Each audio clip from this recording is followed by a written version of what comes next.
Okay, thanks. And thanks to Clement and to all the organizers for putting on this great conference here and the nice venue. It's a real honor for me to be able to give this talk, so I hope I don't disappoint you too much. And I really want you to, if you have any questions at some point, I don't know if there's a real definition of what a tutorial should be, but I think that it should be something which is a bit boring for people who are already experts on the topic and should be able to be followed by other people who are not. So if something is starting to get hazy to you, that means it's probably hazy to almost everyone else in the room.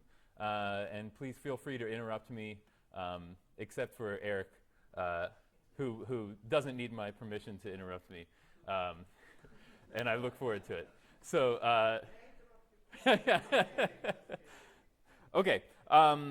And yes, and I also say that I surely, like the other tutorial speakers, won't get to every single slide or every single piece because there's so much interesting stuff I want to tell you about. And I did try to have a good bibliography, at least, in the short abstract that's in the proceedings. It's p25.pdf on the stick that you have. So if I miss some reference of names or something in my talk, or there's something more you want to know about, there should be at least pointers to find out more about that there.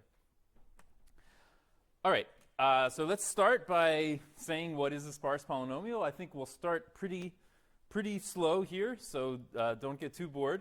From a mathematical perspective, I think mathematically we think of objects as being whatever the mathematical entity is. It's an integer, it's a matrix. In the case of sparse polynomials, you start with saying I have a polynomial, and then there's an observation that some polynomials, which arise in practice or for other different reasons, might have a lot of zero coefficients. So for example, here's one that has degree 100, but it only has 3 non-zero terms. So that's a mathematical perspective of saying what is a sparse polynomial. I tend to think more from a computer science perspective, and that may not be a meaningful distinction, but what I mean by that is that I think from the computer science perspective, we think of the basic object as bits and bytes and what are things inside the machine. And a sparse polynomial is a way that we can choose to represent something, well, to represent a polynomial in particular. So here's that same polynomial, how it might be represented in a certain way that we'll also talk about in a moment in computer memory. Now, why does this matter? Why does this make a difference? It makes a difference if you think about, does sparsity make things easier or harder? So from a mathematical perspective, you're saying for polynomials of the same class with the same degree, obviously if it's sparse, then somehow some things should be easier. Even if I didn't come up with special algorithms, maybe I'm multiplying more things by 0 because I have a lot of zero coefficients, and I expect, okay, sparsity makes things faster, makes things easier. That's not what I think. So I think that sparsity makes things much harder because if you think from a computer science perspective, what we're talking about is bits and bytes. And for the same bits in the collection of bytes or memory space in a computer, you can represent much more complicated things as a sparse polynomial than using the dense representation. So for example, here, there's a representation of this dense polynomial that's fairly small. All the coefficients that could be non-zero are non-zero. But then with the same size, we can represent a sparse polynomial with a much higher degree. So from when we study algorithms and we talk about complexity and how fast can we solve things, it's usually in terms of the size of the input. And so what's happening when you have a sparse representation is that your input can be the same size, but somehow you have a much more sophisticated, higher degree, difficult to deal with object. And so that's why what I'm trying to say is that from my perspective, sparsity makes things harder, and that's great because that means we have new challenges to solve and new avenues to explore. But it's a little bit different way of thinking about it, and so that's kind of the perspective that I'm coming from and where we will look at for this tutorial. So the different topics I'm going to talk about is, first of all, representations a little bit.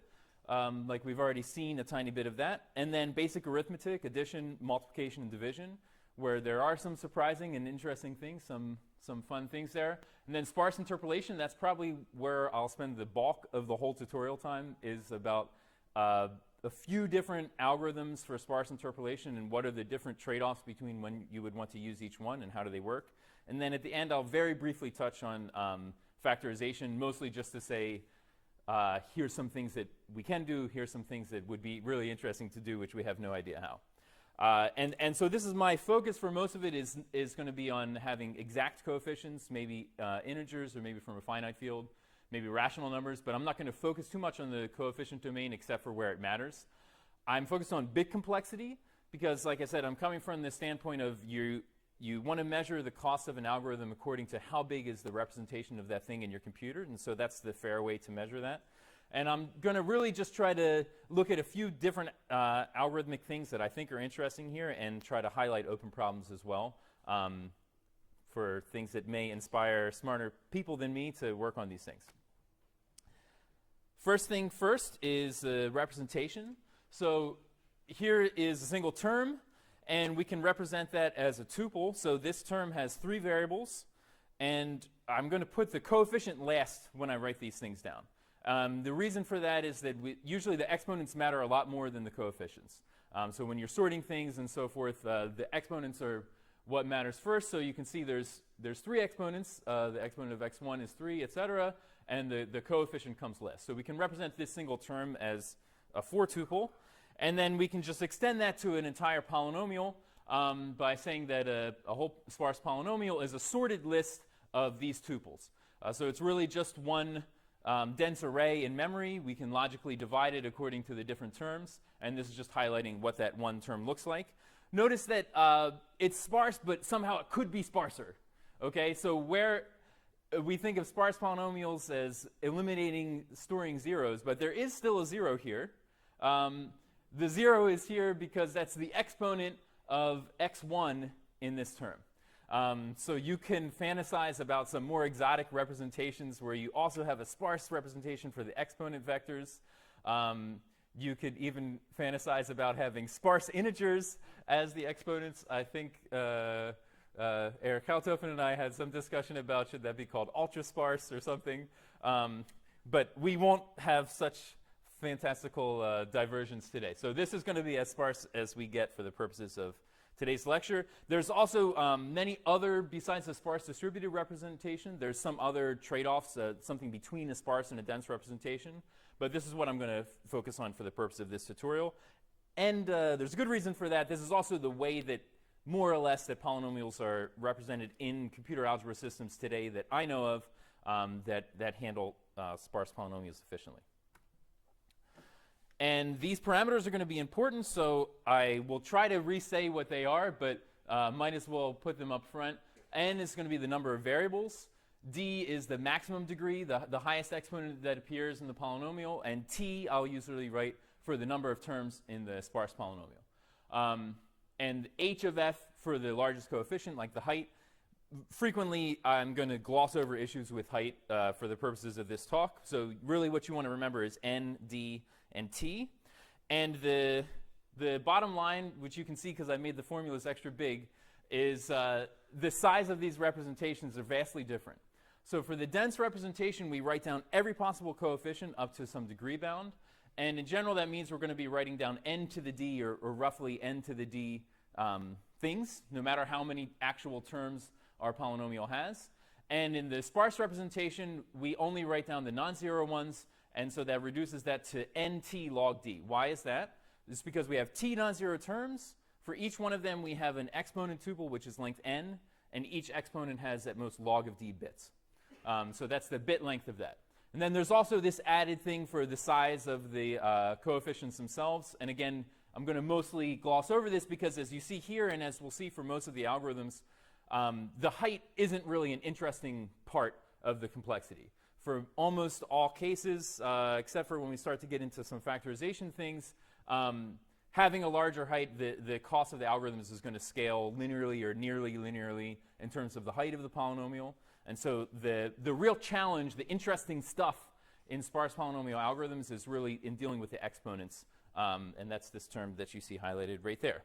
So the goal of all of the algorithms that we want to develop is to have the cost be close to the size of this thing. right? The best that you can hope for usually for algorithms is that the overall complexity is close to the time that it takes to read your input and write your output.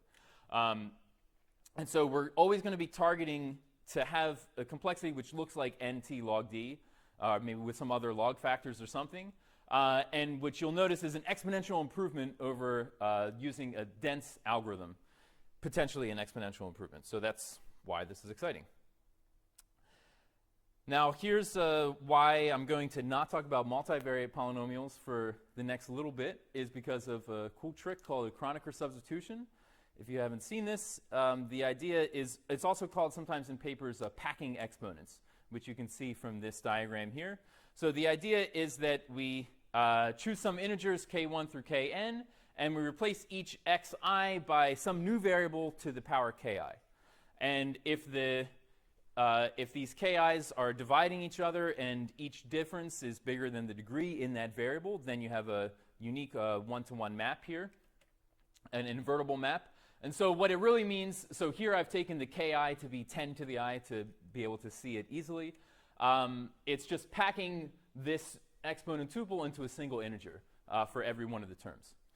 And what that does is that allows you to, for most arithmetic and other basic things, is not have to worry about the multivariate case, because, as you'll notice, the size under this Kronecker substitution, the size of the representation is exactly the same as it would be under the regular distributed dense representation. So what we're doing is we're trading the number of variables for the degree. We reduce the number of variables and we have a crazy blow up in the degree.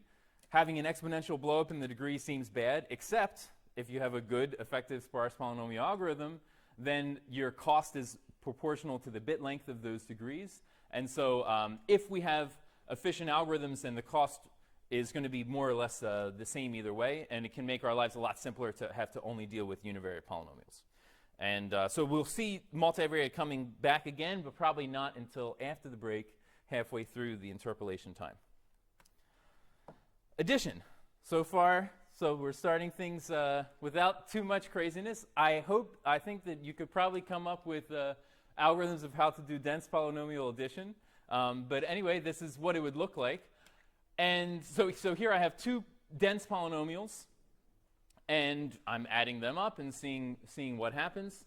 What that means in terms of computer science in algorithms is just going, taking a walk through both lists and adding pairwise. Now, what you notice is that the size of the output is never bigger than the size of the inputs. Okay, so here they're actually the same size of inputs, but even if one was larger, the size of the output would never be larger than the larger input. And so with addition, for dense polynomials, there's no growth, except for possibly in the coefficients themselves. And that's very nice. That has a lot of important consequences, makes it easy to do things fast. So we have an optimal linear time complexity here in terms of the dense representation size, and there's no growth. Everything is nice. For sparse polynomials, the addition algorithm is also pretty straightforward. So straightforward that I don't know that anyone has really written a paper about how to do sparse polynomial addition, because it's more or less obvious. It's a merge. You need to sort the terms, and then if they're sorted, then it's easy to see when you have two terms with the same exponent. So like here, these two terms have the same exponent corresponding to the terms with x to the 6 in the original polynomials. So those coefficients should get added up. The other ones, if they don't match up with the term in the other polynomial, then they're just copied into the output. But what you notice here, and from my setup, is that it does get bigger. And that's, I would say, the root of our problems that we're going to encounter with sparse polynomial arithmetic. So here, when we add things up, it's also linear time. So for adding two sparse polynomials, if they're already sorted, then the complexity is optimal. It's nt log d. Remember, this is what we said we want the complexity to be.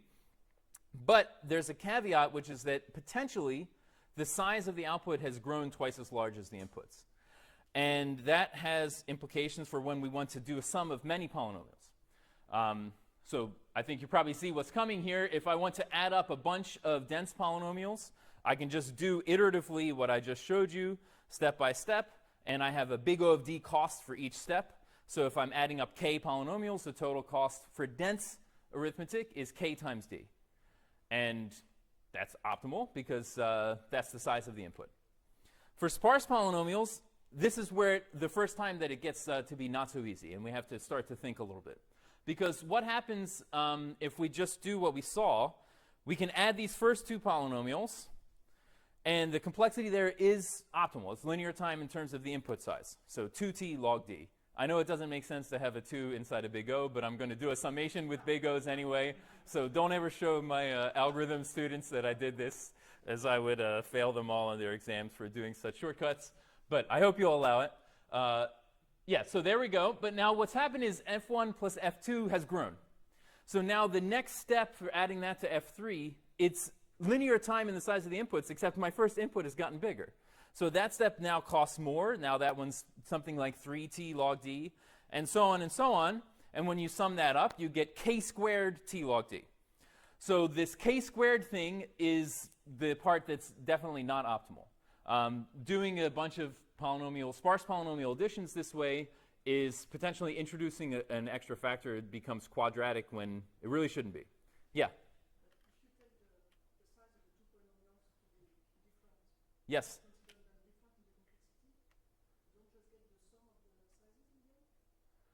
No, because what's happening is, it's a very good question. So the question was, don't I just get the sum of the sizes at the end? Well, the sum of these sizes is like k times t. But you saw the final complexity was k squared times t. Oh, it's because I have to pay for f1 size over and over and over again. I pay for the size of f1 in the first step. Then I pay again for the size of f1 and the size of f2. Now I pay for the size of all three of them, and that's why you get this extra term. Yeah, good question. So that's not good, and this is the first time we have to think about, okay, things are different with sparse polynomials. What will we do to make this better? And hopefully some of you are thinking about what you might do, thinking back to your days of undergraduate computer science major. Remember binary heaps? So here's a picture of one. And if you don't remember, a binary heap is a fundamental basic data structure that keeps track of the largest thing or the smallest thing, but in our case it's going to be the largest thing inside the heap. Usually we draw them as a tree structure, but in fact they're stored as a dense array because of the heap structure property. And roughly speaking, it costs log n time to insert something new into the binary heap and costs log n steps in order to remove the largest thing from the heap. Now, why is that useful? Is that can really help us when we're trying to do this, essentially a multi-way merge. So we said that adding two polynomials is like a merge of two lists. So adding a bunch of polynomials is like an n-array merge. And one of the effective ways to do that is to use a heap. So what's happening is I haven't bothered to draw an actual heap here, but I've highlighted in red the terms which are existing in the heap at any given time. So initially, we take the leading terms of all our polynomials and we put them into a max heap, sorted by the exponents. So that means that right now I have a heap with 4 things in it, and at the top of this heap is either going to be the leading term of f1 or f2. It doesn't actually matter which one. And then what I repeatedly do is take off the largest thing in the heap, add that to my result that I'm accumulating, and then move to the next term in that polynomial. So I think the way I did this example is that the leading term from f1 comes off first. Yes, so you see that 3x to the 9 came down to be part of the result. And I moved on, I replaced that item in the heap with its neighbor next down in the list. And so that's great. Now what's the next thing that'll come off from the heap? Has to be the leading term from f2. That's the only thing with the exponent of 9 now. And the powerful thing here is that as soon as I'm writing down the result, I get to combine like terms from any of the summands. So as soon as I see that minus x to the 9, I combine it with the first term, and I don't have to use the space or the time to store them. I don't have to pay for it twice, essentially. And then I continue this process, so the next one that'll come off will be something with an exponent of 7. I think I chose to make it from f1. So notice that some can go, it doesn't have to go in the same way through all the polynomials. It just depends on the exponent structure. And you continue on and on like this. And what you'll see is that at every step along the way, the size of the heap is equal to the number of polynomials that I'm adding up, or less once I get to the end of some of them. And that means that all of my heap operations only incur a log k factor cost and not more than that. So what we see in total is we get kt log d log k complexity, which is this one. And that's ugly to look at, and there's going to be a plethora of log factors that I would love to ignore throughout this talk. So this is the first time that you'll see me using the shortcut of what we call a soft-O notation. And I'll take a moment to say what that is. The soft-O notation means that any factors which are logarithmic in what's in there is not written down. So it's not correct to say that soft-O is just ignoring log factors, because you'll see in this soft-O there is a log d. That's because log d is really important for sparse polynomials. That's the bit length of the exponents, which can be quite large. But if I had a log of d, that wouldn't show up in the soft-O. In this case, I get to ignore the log k because I have something which is polynomial in k in the complexity already. So this is almost optimal. It's not optimal because there's an extra log k factor in the cost, but it's almost optimal in terms of the input and output size, which is nice. So that heap trick is useful. Yeah, Frederick. You said that you store your polynomials in arrays. So what is the size of the array for the output, and when do you create it? Yes, so we create the output as we go, and so I guess a standard way to do that, it depends on your detail of how your programming language works. Maybe you would allocate a certain size like 10, and then once you reach 10 terms, you could double the allocation and move on to a larger one. But the important thing is that you write down the terms in the output in order. So unless you're doing some reallocation like I just mentioned, you never have to move anything. You never have to go back and re-examine the other things you did. So this is, or if you think of it, if you want to be more formal and think of it as a Turing tape, then you're just writing things at the next slot of the Turing tape. But you don't claim that this is the Turing complexity. No, I do not. If you use a min heap to store the shorter polynomial result every time, like a Huffman code construction, you get the same kind of result? So you merge F1, F2, then F3, F4, and then F1, F2. Oh, so you mean the shortest ones as polynomials? Yeah. Okay, so the question from Eric was that, and in fact this relates to n. I said that this is similar to n-array list merging. So this is one way to do it using a heap. Another way that gets more or less the same complexity for list merging is that I merge lists as whole lists, like doing a repeated iterative merging like I saw before. But I always do 2 at a time, and I always try to pick 2 that are close to the same size. Maybe always pick the smallest 2. And I don't want to stake my whole claim on this, but I'm pretty sure that that won't work to get the same complexity. And the reason is that one of the advantages here, at least it will use more space. Because one of the advantages here is that any cancellations that will occur between any of the terms, between in this case, the 4 inputs, I'll cancel them right away. And if I'm only merging 2 polynomials at a time, I will inevitably end up storing some terms for a long time that won't be canceled until later. So I'm not sure if the time complexity will be the same, but it's definitely a worse idea because of the space usage. Wasn't there also an n before? What happened to the n? I got rid of that because that's the number of variables. Oh, okay. Yeah. But so if you did the Kronecker substitution first, then this would be everything times n, because the degree becomes d to the n. Yes, good question. Good, thank you for asking questions. Now let's move on to multiplication, because I think you may see that that's where we're headed. One way of looking at adding up a list of polynomials is that's what multiplication is doing. So first of all, for dense polynomial multiplication, it's more or less the same as dense integer multiplication. Not exactly the same. If yours is here, don't be too upset. He did a lot of work for that, and so did Eric. But more or less, the algorithms have very similar complexity to each other, and it's been extremely well studied. Continues to be well studied. A hot area of research now is to really hack with the complexity with some recent results. But roughly, we have, because I'm using the soft-O notation, I don't have to care about the distinction. I didn't have to try to write down so that you understand the notation of the complexities there. We have softly linear time to multiply dense polynomials.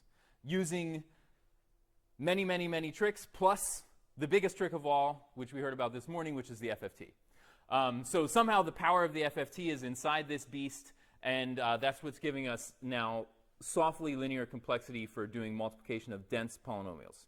And in some sense, the whole goal of doing other things with dense polynomials and sparse ones now as well is to reduce to this very powerful tool of fast dense polynomial multiplication. So let's think about the sparse case now, and what are the challenges and what's going to be different there. So here's two polynomials that I want to multiply. The classical idea is that I compute all the term products. So all the products between any term in f and any term in g. You can see that it's in this case it's going to be 4 times 3 of them, and I can compute all those terms and then sort them and combine like terms and write them down. I can do it a little bit better by thinking of this as a polynomial summation. So what I'm doing is writing f times g by expanding along g and each term of g times the entirety of f. So that gives me 3 polynomials now which all have the same size as the original f, the same number of terms as the original f, and which I now want to sum. And of course we just saw exactly what's an efficient way to sum a list of polynomials by using heaps, and that's a very effective strategy in practice. So in fact, that's what's done most commonly now in software. For computing polynomial multiplication, I won't go through the whole picture again, but you use a heap exactly like we saw before to sum up those terms. And you notice here that I picked the shorter polynomial to expand out. That is what you want to do. And the only additional trick that's even an improvement upon the heap-based summation that I mentioned before is that in the case of multiplication, we don't actually write down all these summands in the first place.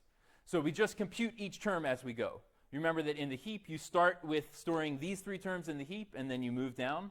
As you need each following term, you just multiply the term from g and that term from f at that moment in time. So that means that you only need the space for the heap itself and the space for your output, which is, since the heap has the same size as one of your inputs, that's very effective in practice. But you'll notice something that should bother you in this complexity is an exponent of 2. It's so totally unacceptable, obviously, because we want everything to be softly linear time in the size of our input and output. So can we avoid that quadratic complexity in T? What's going on there? Oh, look, I even thought to write that exact question on my slides. And to answer that question, well, I'll just say, first of all, the answer is, in some sense, no. In some sense, the answer is no, because it's possible that none of those terms collide with each other. So it's possible, actually, that I multiply a 4-term sparse polynomial with another 4-term sparse polynomial, and the result has 16 terms, because I can add up those summands, and none of the exponents are the same. And then, in that case, the size of the output is this. So in that sense, this is already an optimal algorithm. But it turns out in practice that that's frequently not the case. There's usually some structure to the polynomials that we're dealing with. And this is a overestimate of how many terms. It's a too pessimistic estimate on how many terms there could be in the output. So let's see what that looks like. And to do that, I want to look at a simpler problem of sparse addition, just to mention 2 definitions of sparsity that will be relevant for this. So here, what I'm doing is I'm just writing with pink boxes the non-zero terms. I like Shiv's use of clubs in the talk this morning, but I didn't have the time to change these to clubs. So if we add those, then what happens is that no matter what those coefficients are, I don't care what those pink coefficients are. No matter what, my sum will only possibly have non-zero terms in those positions. So it's the positions which it's something like a logical OR of the non-zeroness between the positions in the 2 input polynomials. And so I'm defining this as the structural sparsity of, in this case, the sum. It's the sparsity just based on the locations of the non-zero terms in the polynomial. But, of course, the actual sparsity may be less than that. Why? Well, because some of the coefficients may cancel out. So in this case, we have a 5 in the first polynomial, cancels with a -5 in the second one. So we actually have a 0 here, and similarly later on, even though that with some other coefficients in the same spots, that wouldn't have been 0. So what we get is that somehow this spot I knew to be 0 just based on the exponents. This spot I didn't know was 0 until I actually looked at the coefficients. And so I draw the distinction there between the structural sparsity and the arithmetic sparsity. The arithmetic sparsity is smaller. That's the actual sparsity. The structural sparsity is maybe an overestimate, but not as much of an overestimate as maybe we saw before. And so there is some progress towards reducing that t-squared term in multiplication. And so given this structural sparsity definition that I just mentioned, this is just extending it to the product. I recommend you not even read that, just use your intuition. It means what you think it means. What we showed with Andrew Arnold in a paper from a few years ago, and I may have the year wrong even, but I can misquote my own papers and no one will be upset, which is that we can multiply two polynomials using nt log d bit operations, soft, which is softly optimal, where that is the structural sparsity of the output polynomial. So that's the places, the positions in the product which could have been non-zero just based on the exponents. Maybe there's some coefficient cancellations, and we kind of have to pay extra for those, but we don't have to pay extra for the rest of the zeros. And so that, in theory, can be faster than the existing methods, although in practice, because we tried, you have to be rather extreme to beat the heaps-based method. But anyway, it's an interesting approach, but it still leaves open this question, which is, can we really solve this optimally in terms of the output size? So can we really have a softly linear time algorithm in terms of the actual arithmetic sparsity, the true size of the input and output? Okay. And if we did, one thing that would be interesting there, I would say that we're close to this because we can do it in terms of the structural sparsity, but not the arithmetic one. What's interesting about this is that it would mean that, in theory, ignoring logarithmic factors, that you never need to use the dense representation for multiplication, because no matter how dense or sparse your polynomial actually is, your sparse polynomial multiplication algorithm is always nearly optimal. Because what happens now is that in software, from what I understand from people who spend a lot more of their time doing this than me, is that in many kinds of problems, maybe in polynomial system solving, what happens is that you start with the sparse inputs, and as the algorithm proceeds, things tend to fill in, and there can be a crossover point in which the software detects, like, okay, I have a dense polynomial now I switch to different algorithms. And it would be nice to not have to have that hard break, because it's not a well-defined thing of when is this sparse or dense. So anyway, this is somehow theoretical progress towards that goal. What's, yes, please do. So you have a Monte Carlo multiplication. Yes. Yes. So the open problem is a Monte Carlo multiplication algorithm or a Las Vegas multiplication algorithm or a deterministic multiplication. As you like. Yeah. So I will mention later. So I haven't mentioned how in the world this works. That's because it depends on sparse interpolation, which I'll cover next. And in fact, it does indeed depend on Monte Carlo algorithms for sparse interpolation. And it is, in some sense, a perversion to have a randomized algorithm to simply multiply polynomials. I agree. But it's a perversion which I enjoy. And yeah, but of course, any improvement to that would be good. So you could think of improving the time complexity, like in terms of this arithmetic sparsity, like I mentioned. That's somehow what I care about more. But you could also try to improve the dependence on randomness by either changing it from a Monte Carlo to a Las Vegas randomized algorithm or making it deterministic. Do you know, can you certify? That's a challenge. So it's a very good question by Eric now, which is, can you certify the product? And it seems like, of course, you should be able to, because you can maybe pick a random evaluation point, evaluate both of my input polynomials at a point, multiply those evaluations, and check the evaluation with the product. Sounds good, except the exponents can be really huge. To have softly linear time in terms of the bit length of the exponents, if I pick an evaluation point, let's say in order to actually have a certification, it needs to have at least be from a field with at least log d bits. So it needs to be from a fairly large field, or else my certification is meaningless. And then what I have to do, consider that my polynomial may be x to the 1 million. Now I have to take something from a field that has size at least 1 million and do that modular exponentiation, which costs log squared d. So the answer is that you can certify it, but the certification costs nt log squared d. So it's more expensive to compute a single point evaluation to check than it is to actually compute the product. You're better off if you don't feel happy, you don't feel comfortable with your Monte Carlo result, you're better off rerunning with different randomness and seeing if you get the same thing, which is not a certification. But yes, Luca. That is what's happening. So you'll see when we talk about the interpolation algorithms that somehow many small fields are indeed used. But yeah, there may be, of course, I would love to know some nice ways to certify this problem.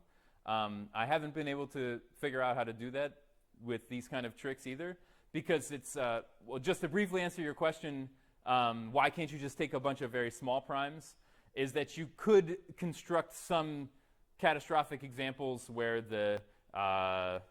you have the difference between your correct answer and what you have is like divisible by a primorial, and I haven't been able to make that work out, but it may be possible.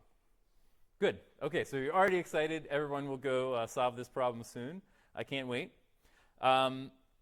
I want to briefly say some things about polynomial division and remainder while we're on the topic of arithmetic. So we started with multiplication just now, and when you move to these more interesting problems like dividing polynomials or computing remainder, which is, of course is important for many different computations that we want to do.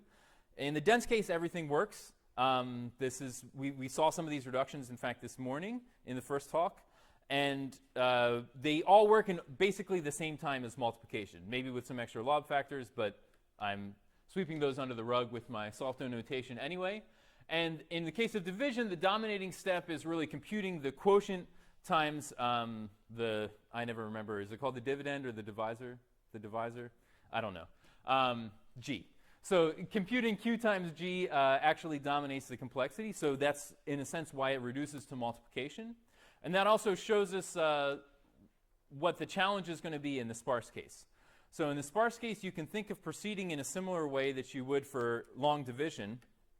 But the Newton iteration, which is used to speed up the division and quotient algorithm in the case of dense polynomials, doesn't respect sparsity at all. So the Newton iteration that's used here is something like doubling the degree iteratively to produce a closer and closer approximation to the quotient as a power series inverse until you have the entire quotient.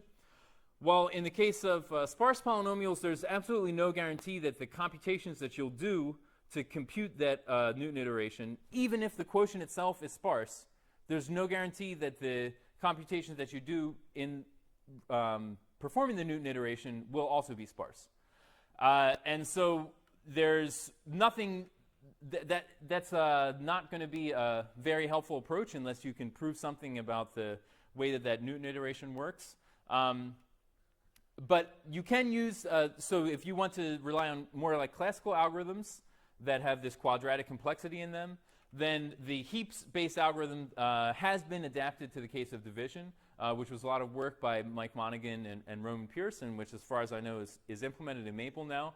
And is quite effective for many kinds of polynomials, but again, it's not doing what we would really like, which is to get this softly linear complexity in terms of the input and output size. So to really compute the quotient and remainder in time which is proportional to the sparsity of that quotient and remainder. And in fact, an even simpler seeming problem is not also known to be in polynomial time, although I believe in my heart that it is. I have not yet seen a proof, which is given two sparse polynomials, just determine whether one divides the other one exactly. So you might start think of some tricks of how to do this. The problem with just doing an evaluation and checking is that you may have a field.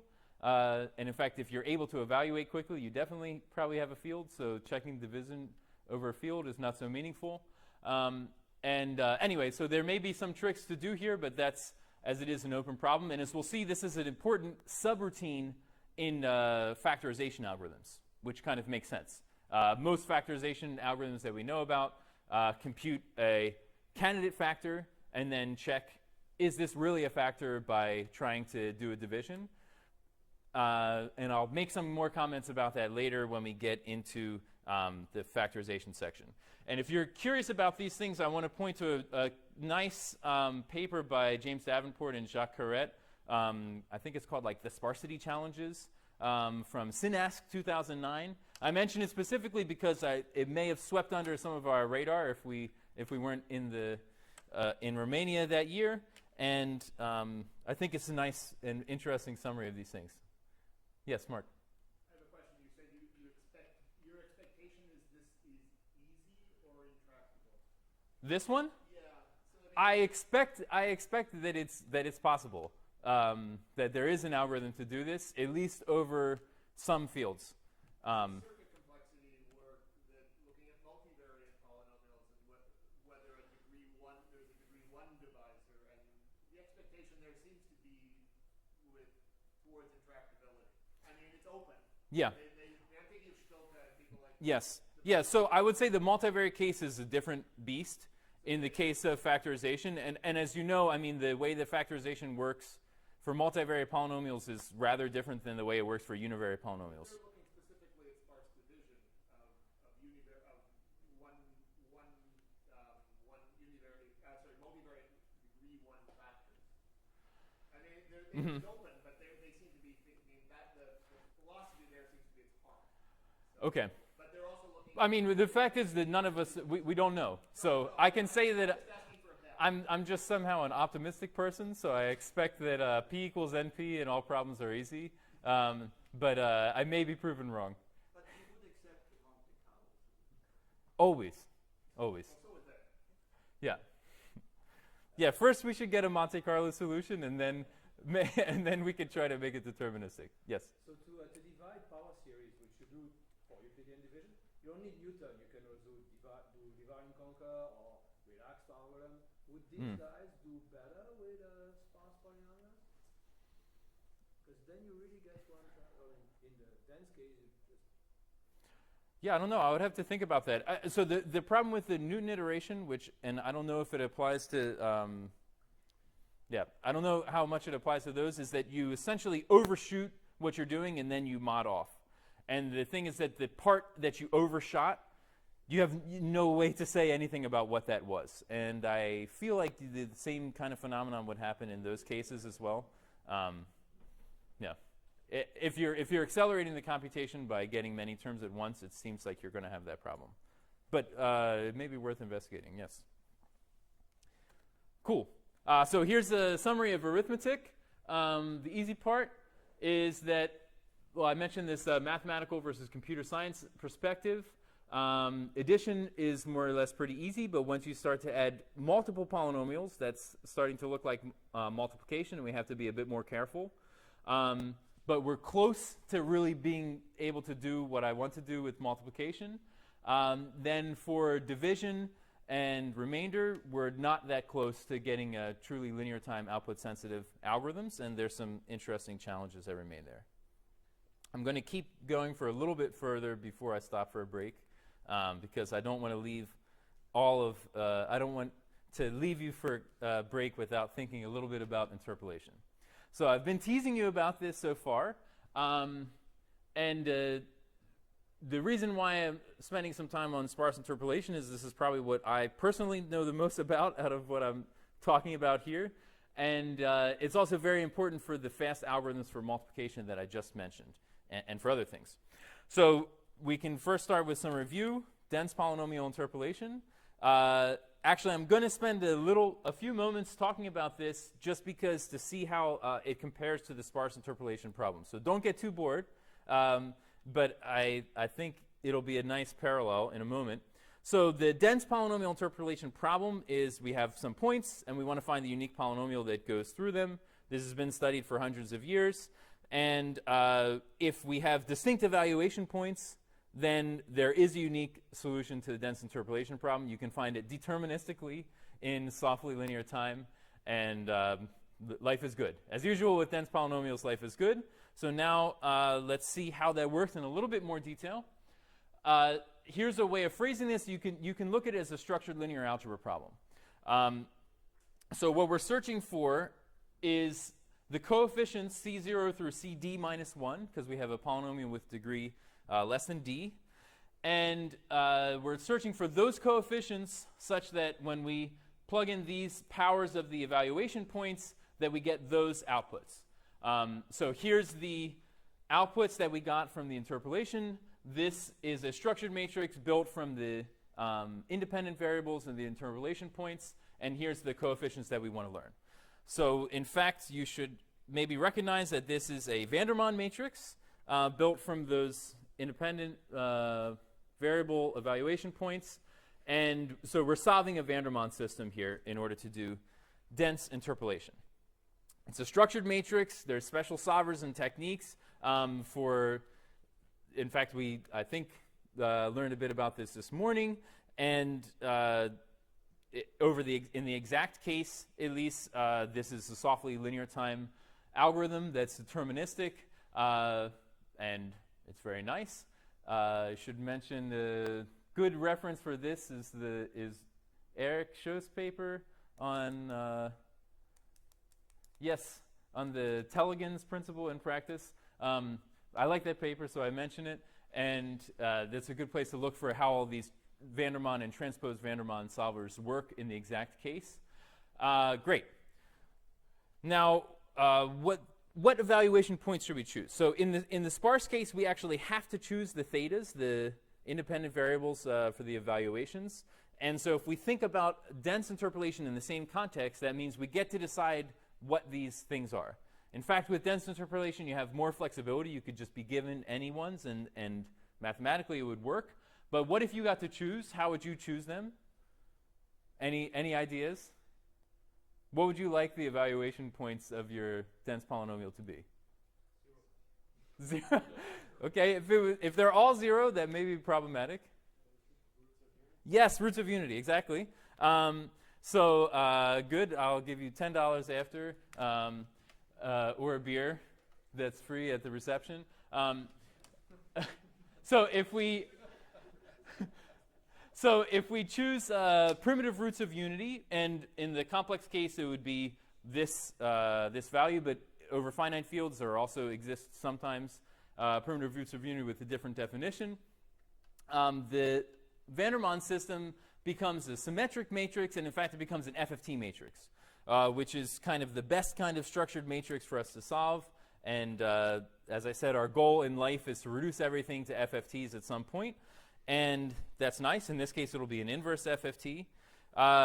So what makes the FFT matrix so great is that it's equal to its own transpose. It's symmetric, built on these powers of a primitive root of unity. And it's also unitary, which means essentially that we can do the inverse with exactly the same algorithm as the forward FFT by plugging in the inverse of the root of unity and scaling by the dimension of the matrix. And if you cared about numerical things, which I said I didn't today, but it doesn't hurt to have in the back of your head that, by the way, these are have essentially perfect conditioning. So you don't lose any precision by solving or applying an FFT matrix. And so in summary, this is how I would do dense interpolation, is evaluate at powers, consecutive powers of a primitive root of unity, then solve this FFT matrix system, and then you get your solution excellently and perfectly. And when we come back from a short break, we'll see how to apply some of these techniques in the more difficult context of sparse polynomials. So what should we say, 5 minutes? Is that Okay, see you in 5 minutes. 5 minutes, but we may have some questions on the first section. Oh yes, yeah, some questions. I'm sorry. We already have 20, so don't keep them. Okay, so let's have 5 minutes for it. Okay. You have to tell me if it's too much, my interruption. No. It's good. It's good. No, this is what I wanted. Yeah. No, it makes me feel good actually that people are. Yeah. Yeah, thanks. Because I will call out anybody who says polynomial time, but means random polynomial. Yeah, fair enough. We multiply, but it's a It might be Monte wrong. Carlo. It might be wrong. You should learn how to live more dangerously. So actually, What can we on really a- be on a sure of in lesser, life? GKR doesn't work for a certificate. Well, there would be. Gold-Wasser collider. Yeah. Then you have to rely on some crypto assumptions. Yeah, I'm not sure. No randomization. Oh, I see. So you think that there's also crypto, and then I see. Okay, so Is it really? I guess it must be. I don't know the depth of this stuff, but I always feel that GKI is never thought of because So it's one a thing is log. that the depth. It if only you- has one input scan, so we would be okay, right? But if you think of the Depth, the problem is really, like I said, with the evaluations that you have to do this modular exponentiation to a very high power, and the depth of that is going to be like log of d, and so I think you'll get maybe something similar where you have a log d cost everywhere, and you have a depth of log d, so you get a log squared d in that complexity. But that's just a guess. Yeah, it's worth looking into. you realize of Because if we're making you realize, of course, if you don't require prover complexity to be linear, you can certify. if you don't require the prover complexity, Yeah. So, but I grant But you that's a that different you, model, no, yeah. I grant you that you want the prover Yeah. complexity. It's a very nice open problem. Can't you evaluate at the root of 3? of a high order. Small. Okay, so the problem is that then Yeah, the probability. No, but doesn't work, that's but, his multiplication Yeah. algorithm. That's how you multiply. that's true. But yeah, I think that's basically the problem is that if you stick to, it's more or less the same question that Luca had of can you think about using a series of small primes? I mean, that's what if you have low order roots of unity, then you're kind of constructing the exponents modulo the orders of the roots of unity, and then the product of them. So if you have basically super small roots of unity, then the product of them has to be bigger than the degree, or else you have no confidence in your certification, and then you have to. So then you have a log d number of things that you have to do, and each of them has a log d depth. So again, you get a log squared d. At least from an initial thought. And it's a two-sided Monte Carlo. No, we fixed that. Andrew fixed that. It's only one side. It's only one-sided. Yeah. That I didn't know. Yes. So that was this number theoretic thing about the primes and arithmetic progressions. And there's a ridiculous. I mean, there's a ridiculous constant. Don't tell me. It's like for sizes above 2 to the 180, then it's with only that one small constant in the You complexity. can multiply The- one-sided Monte Carlo. Yes. Congratulations. Yes. Thank you. And you thought the matrix multiplication exponent was bad. At least they tell you what it is. Yeah. Hey, but it's also just multiplication with matrices. Yeah, it's not something hard like polynomials. Yeah. Like factorization. Yes.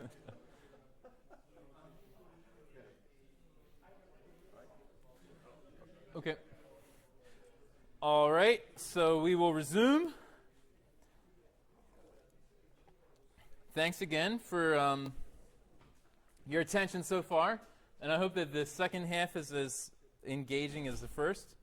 As we get into, mostly what we're going to spend the rest of the time on now is looking at 4 different algorithms for sparse interpolation that have some relationships between them, and try to make some sense of this world. So here's the problem definition for sparse interpolation, and you can't see it because there we go. You have to have bounds on everything. You actually don't need bounds on some of these. There's some very interesting work on early termination, which I didn't have time to put into these slides, by Wenchen Li and Eric Kaltofen. So you can avoid, if you have large enough fields, you can avoid knowing a priori bound on the sparsity. But let's just say that you have that. So you have bounds on the degree and the number of terms. This n should be a capital D. I apologize. Then we want to find the sparse representation of f. And so let's think, first of all, what's different from dense interpolation.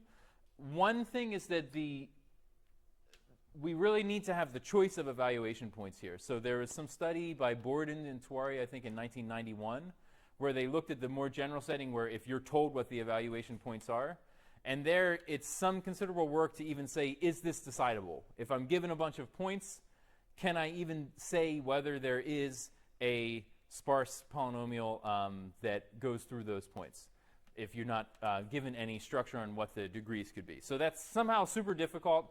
No idea how to deal with that, although you can have some very high complexity algorithms there. But so for our model, we're always going to be able to choose the evaluation points theta. And of course, what properties we would like is we would like the complexity to be softly linear in the sparse size. So nt log d, that's always what our goal is going to be here. So an easier problem to start to think about is sparse interpolation with known support. So if I already know what the exponents are in my polynomial that I'm interpolating, what can I do? Somehow, when you're dealing with sparse polynomials, you need to find the exponents and you need to find the coefficients. And what I'm going to show you in a couple of slides is that finding the coefficients is almost exactly the same as dense interpolation. And all of the difficulty in this problem is actually in finding the exponents. I said that also at the beginning, that somehow coefficients are easy when it comes to sparse polynomials, and the exponents is where the fun is. So let's see how this works. And I should say that there's a nice paper on exactly this topic by Gregoire Lesurf and Joris van der Hoven, where I think the title of their paper is, perhaps confusingly, they're not here, so they can't defend themselves. The title of that paper is something like optimal sparse interpolation. So it's optimal if you know the support, which is very interesting, but you should keep that in mind. And it's a very well-written paper, so I encourage you to look at it. Here's how we phrase this in terms of linear algebra. We can think of any evaluation f at theta as a dot product of the coefficients dot producted with theta to the powers of the exponents. And the key is that if we know the support ahead of time, we know what the exponents are, we know this half of the dot product. So now we can just use that to build up a linear system based on all the evaluations that we might do. Each one is a dot product. And since there's t unknowns, if I have t independent dot products, then assuming that system is non-singular, then I'm going to be able to solve it and come up with what the coefficients are. And unfortunately, unlike in the dense case, this matrix is not automatically structured. So this is no special shape really to this matrix, although it has some structure properties to it. But we can add more structure. We're not taking advantage of something that we can do, which is that we get to choose these evaluation points. And as we already know, our favorite evaluation points are going to be powers of a primitive root of unity. And so we'll do that. So if we choose, just like with dense interpolation, we choose our evaluation points to be consecutive powers of a primitive root of unity. What we get is this linear system. It's actually a transposed van der Waals system now. And the unknowns are our coefficients, and then our evaluations are on the right-hand side. So it's a transposed van der Waals system, but you can use more or less the same kind of algorithms to solve this system. And it's in softly linear time in terms of the number of unknowns, and it's great. Another perspective to see how to get there is you could think of the whole dense interpolation problem with an FFT matrix like what we have here. This is a total overshoot because it's going up to the degree bound, capital D. But now what does it mean that we know the support? It means that of these unknown coefficients, A0 up through AD minus 1, we know that a whole bunch of them are zeros. So we could put in zeros everywhere where we know that that those coefficients are 0. And what does it mean to have a bunch of zeros in this vector is that we can eliminate the corresponding columns in this matrix. So we can just cut those out, and now we have a D by T matrix times only our T unknown coefficients equals all those evaluation points. And now this is just an over-constrained linear system that'll be consistent. So all we really need to solve it is the first T rows of this matrix. So we can cut down to the first T rows of this matrix, and we get the exact same thing, a transposed Vandermonde system. It's not an FFT matrix anymore, so it's not going to be perfectly conditioned necessarily, but we will at least be able to solve it. It will be non-singular as long as the root of unity is high enough order so that all these powers are distinct, and that's great. So essentially, once you know the support, once you know the exponents, you can find the coefficients in the optimal, softly linear time that we like to have. And I'll just point out that there's two things that are very important here, which may be quite difficult depending on your setting. One is that we need a high order root of unity over some finite fields. That's going to be a tough thing to do. And so that's one thing that becomes an issue. And the other one is that the matrix may be ill-conditioned in the numerical case, even though I promised that we wouldn't talk much about numerical things. But I will say that there's some nice papers on the fixing the conditioning of that, and even sometimes going to different methods, which I'll mention in a few moments. Okay, so the next thing is how do you find those exponents? That's, as we've seen, that's the kind of the more difficult thing. The ways to do that, and I'm getting to something which is called Prani's method, Ben-Orentwari algorithm, many other names. Blahu decoding is closely related, and this is all based on linear recurrent sequences. So if you're not familiar with this, it's just saying that every term in some sequence can be written as a polynomial as the previous few terms. And the order of the linear recurrence is how far back in the sequence you have to go. And so you can see that many common sequences that arise are linearly recurrent. It shows up even in crypto and other things with linear feedback shift registers, if you're familiar with that. Okay, so there's something called, with a few different names, I'm going to call it the characteristic polynomial, with apologies to our linear algebra friends who think of the characteristic polynomial as something quite different, but also called the annihilator of a sequence. This is just writing the recurrence as a polynomial. So it's just the polynomial that annihilates the terms in the sequence, and that thing happens to have some very special properties. The two properties that are important for us are, which is that first of all, when you have a characteristic polynomial or a minimum polynomial, any multiple of that also annihilates the same sequence. And the second one, which is a little bit less trivial, is that if you have two linearly recurrent sequences with two different, or actually the same characteristic polynomials, then the sequence of sums is annihilated by the LCM of the two annihilators. And this is going to be important for us in a moment as we look at sparse polynomials as a sum of exponentials. And so here's the connection to sparse interpolation. If we have a polynomial like this is a t-sparse polynomial with coefficients c1 through ct and exponents d1 through dt, then it turns out that the sequence of evaluations at a root of unity is linearly recurrent, and this is its characteristic polynomial. It's the product of the variable, which I'm just calling z, minus omega to the di's, where the di's are the exponents in our polynomial. Please do. Nothing here is Monte Carlo.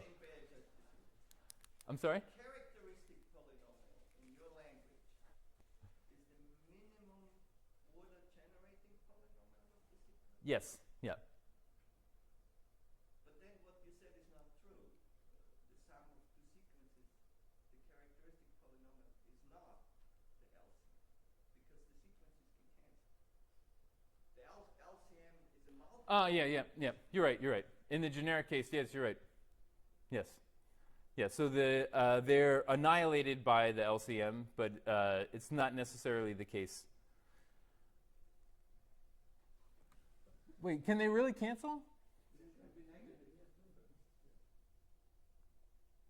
second sequence can be the negative. Okay. You can chop up a few. Okay.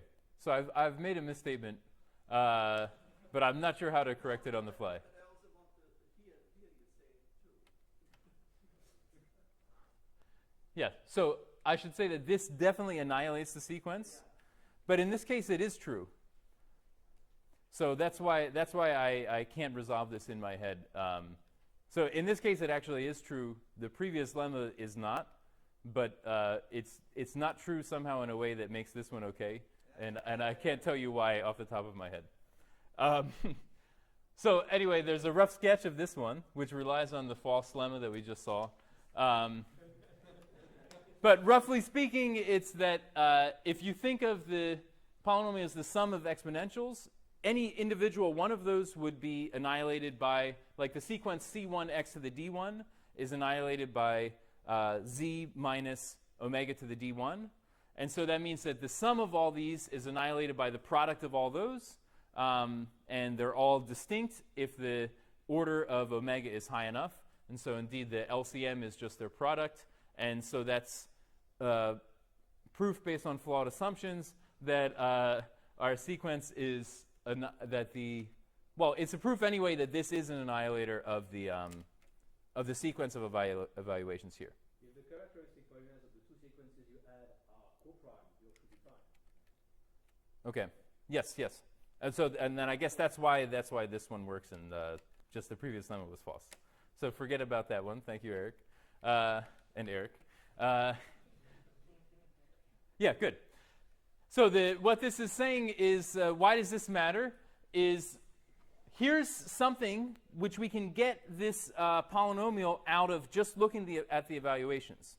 But embedded inside this polynomial is the secrets that we really want to learn, which is those exponents d1, d2, d3. And that's why this is very important. So let's see exactly how we compute this thing. We can, again, do it as a structured linear system. So here's a single evaluation. We can, if we take the coefficients of what I'm calling the car poly and make them negative, then this linear combination of the previous evaluations gives the next one. That's what it means for it to be linearly recurrent. And then we can just do that repeatedly for each length t subsequence of the evaluations that we have. In total, we need 2t evaluations, and then we can have a non-singular system that will give us exactly this car poly as a solution. And that's nice. This is, in fact, a structured Hankel matrix, and it only has 2t minus 1 distinct values. So even though it looks like a t by t matrix, it somehow only really has size t, and we can solve in soft O of t time. In fact, it's just a flip of a Toeplitz matrix, and we know that Toeplitz solving is nice and fast, although it may have some numerical problems. I'm not going to mention those right now. And so in summary, this evaluation of powers of omega gives us a linearly recurrent sequence.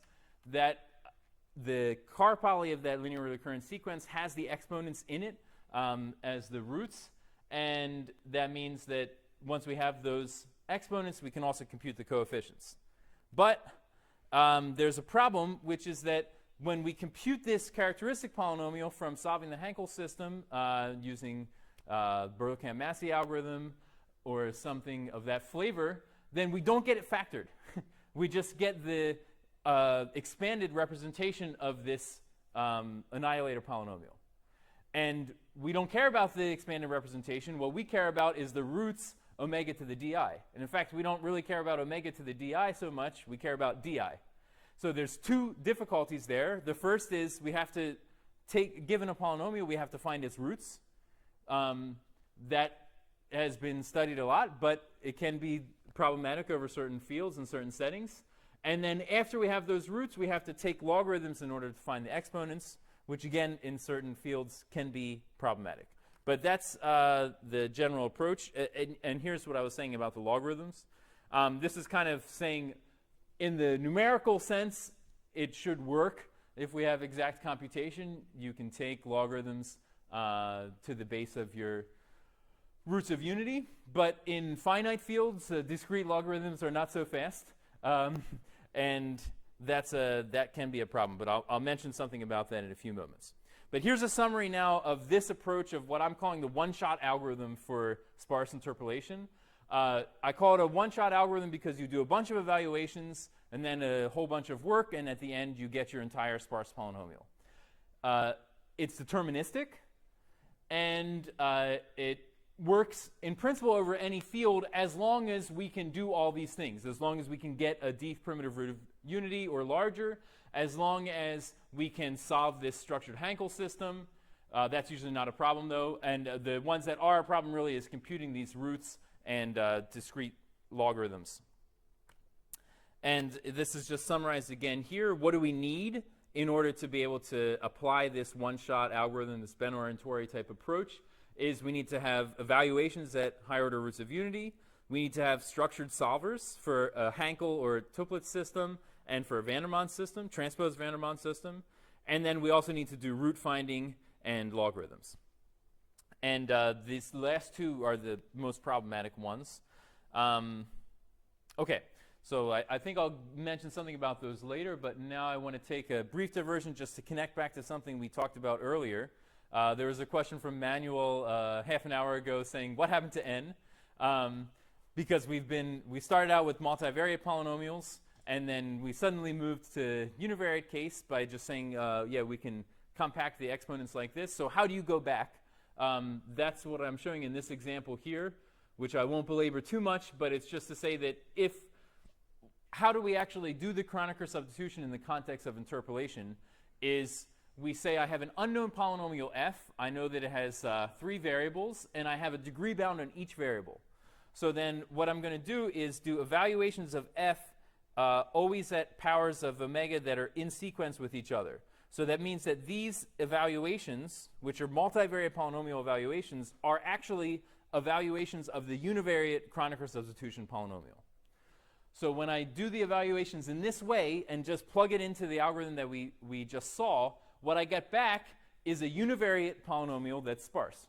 The coefficients of this univariate polynomial exactly are the coefficients of my target polynomial, but the exponents are somehow the combinations, the compact combinations of my original exponents. So then I have to uncompact them by doing some divisions or whatever in order to get the actual full exponent. So I can then unpack each of these packed exponents, and that's what I'll do. So this is just to say that the Kronecker substitution totally works within the context of interpolation, and it just changes the way that I do the evaluations at the beginning. Okay, I said I would get back to this. So in the case of if we don't have exact roots of unity along the unit circle and other things, what happens for integers or rational numbers? And so I have a question for you. How can you recover f? How can you do sparse interpolation with exactly one evaluation? So the one-shot Ben-Orientori approach that we just saw requires 2t evaluations of the unknown polynomial. And over the integers, I promise you can do it with one evaluation only.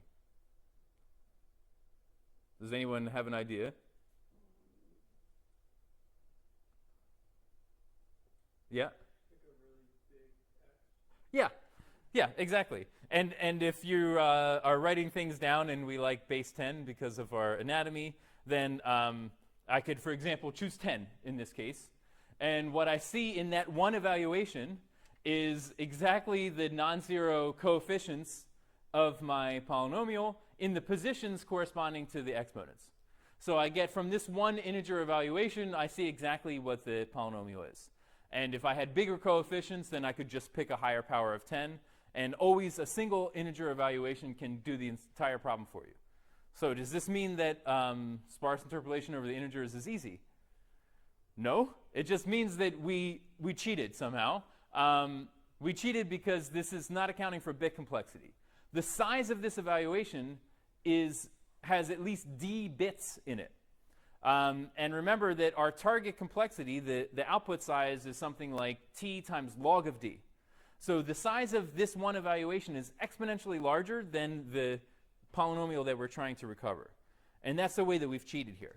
And in fact, what this tells us is that doing evaluations of a sparse polynomial, a super sparse polynomial especially, with very high degree, directly over the integers is kind of a nonsense thing to do, unless the integer is 0, 1, or -1. In general, the evaluations are going to have more bits than you're allowed to even look at in your complexity time. So why would it make sense to even do such an evaluation? And so that's why already in the 90s they started to look at modular methods for doing sparse interpolation instead. And that brings us to the field case where we're thinking about mod a prime.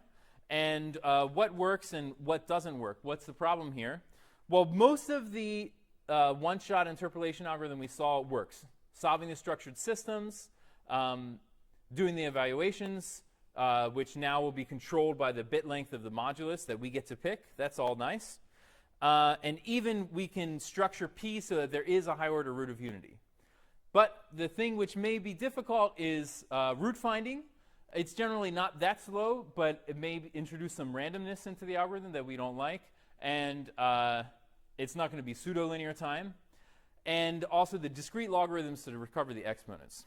So the best we can do is if we get to choose the field, so as in the case where we're really trying to recover an integer polynomial, but we need to use modular methods in order for the evaluations to make sense, we can choose a prime p such that p minus 1 has many small factors. This idea, I think, is credited to Eric Kaltofen from the late 80s, and then it wasn't published, but it was kind of in the air. And then it is published now if you look at the Pasco 2010 proceedings with a nice description there. So you pick a p such that p minus 1 is smooth. And what that means is, first of all, that the root finding can be done more quickly. So that's an algorithm due to Monk from the 70s, and also Bruno, Carnet, and Uris and Gregoire have some nice extensions to that to make it even faster. And more importantly, the discrete logarithms, which normally would not be polynomial time, are polynomial time if you have this specific kind of a p. And in the case, again, if you're starting with actually an integer polynomial, you get to pick p however you like. So you can pick a p in this way, and it works. Unfortunately, it's not softly linear time, because the discrete logarithms, even though they're fast compared to a general discrete logarithm, it's still something like log cubed of d in terms of the bit complexity. So there's still a little bit of room to work there, but that's the idea of how that works. I will make a few comments about what happens instead if we're over inexact domains, numerical computation. It's, again, something that I haven't spent a lot of time on in this talk. I've heard some people argue that it doesn't really make sense to talk about high-degree sparse polynomials in a numerical setting anyway, because as you go to higher degree, a very small, it's somehow a very unstable thing. A very small amount of error becomes huge because you have a huge exponent if you, for example, try to evaluate such a thing. But ignoring those issues for the moment, and actually there are useful cases of where this matters, let's think about what happens with approximate evaluations. The Hankel system may be ill-conditioned, and that's something that you actually want to just use a different method to get around that. The root isolation, so finding the roots of that annihilator polynomial, that also can be problematic numerically because you might have clusters of roots that you need high precision to separate. The transpose Vandermonde system may be ill-conditioned if the powers of your primitive root of unity are close to each other. There's some ideas of how to add some extra randomization to kind of spread those apart, but that's a challenge. And we also need a lot of bits of precision for the high-order primitive root of unity. So we need the primitive root of unity to be a very high precision thing in order to say that all of the powers of it are distinct. So this is what I was mentioning about a randomization to spread out the roots. This is due to, I know that is at least Wen Xinli and Eric Kaltofen on this paper, maybe someone else. Zheng Feng also? Okay. So again, all proper references are in my written thing that's in the proceedings.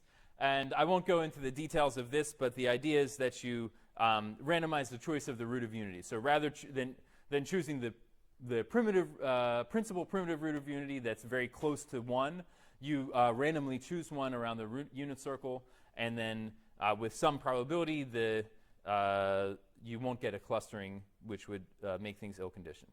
No, this I didn't. No, that's okay, yeah. So that's Giesbrecht and I knew it's Wen Xinli most importantly, but also Mark Giesbrecht and George Laban. So we can't give Eric Kaltofen credit for this one. Thank you, Eric. Good. Okay, and then actually later, Wen Xinli with a different co-author, Annie Coit, showed that you can actually avoid all that and avoid the Hankel system entirely by, instead of solving this Hankel system, what you do is you turn it into a generalized eigenvalue problem. So here, the characteristic polynomial here is really the linear algebra sense of characteristic polynomial, the polynomial whose roots are the eigenvalues. And so you can turn this into a generalized eigenvalue problem where you're just looking for the roots of this characteristic polynomial is exactly what you want. So you kind of do the root finding thing and the Hankel system solving thing, which are two problematic numerical cases. You do them at once and in a way that can be much better numerically. And so they have some papers on this that are, and some experiments that are nice. So a little mini summary at this point. We're halfway through sparse interpolation. Mini summary of this one-shot kind of interpolation algorithm is just remembering what the main steps are. It's a complicated algorithm. I hope that it's been somewhat illuminated for you today, but I mean, there's many steps that are intertwined, and it took me a long time to understand how this algorithm really works.